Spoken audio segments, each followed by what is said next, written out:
Good afternoon. Welcome to another edition of Model Collecting. Previously, I had talked about model collecting as one, collecting things that you like, two, collecting as an investment. And we talked about different types of modeling, and it went from aircraft to science fiction models which are film related. At this point, I shall hand over to my friend, Mr. Pratt, to talk about collecting film related model kits. Hey, how's it going? Peter asked me to chat a little bit about collecting sci-fi and fantasy model kits. Scale models have been around. Science fiction and fantasy have been, and horror have been a big part of the scale model collecting community. What we have in front of you today is a pretty wide range, I'd say, Peter, of what's on offer, both here at Hobby Bobbies and in general for sci-fi or fantasy model kits.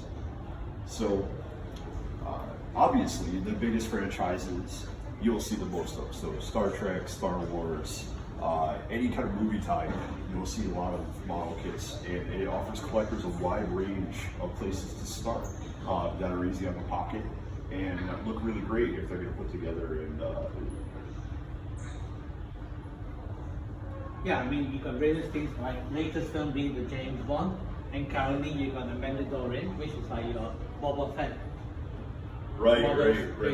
Slave One, which they renamed it as the Firebrand, am I correct? Yeah, that's correct. They changed the name on it because they thought that it was a little controversial. So picking it up with that moniker actually will be better for your collection in the long run.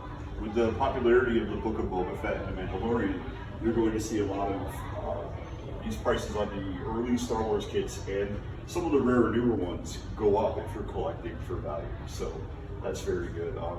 The classic kits are always great. Here we have an example of a classic from the 80s, a Masters of the Universe vehicle. And He-Man has always been very collectible and always will be. And something like that will just retain its value over the years. Plus it looks great on your shelf.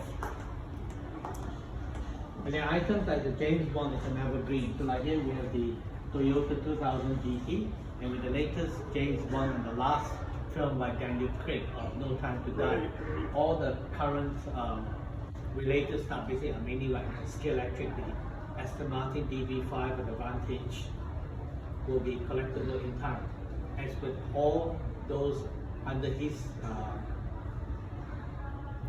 filming. Yeah, franchises always bring the most value and the most different items for you to collect. So whether it's a long-running television series like Lost in Space, whether it's a sci-fi franchise like Aliens or Star Trek, you're going to see a lot of different offers as far as collectability goes for scale model prints. And they're a lot of fun. If you're a hobbyist and you just want to get into it to collect and paint, you have a lot of opportunity for expression when you put together these types of kits. You can weather them and kind of make dioramas and scenes with them. They're fun. There's a little more give and play as far as how you paint them and what they look like. I think that ends our chapter for today. Thank you. Thanks.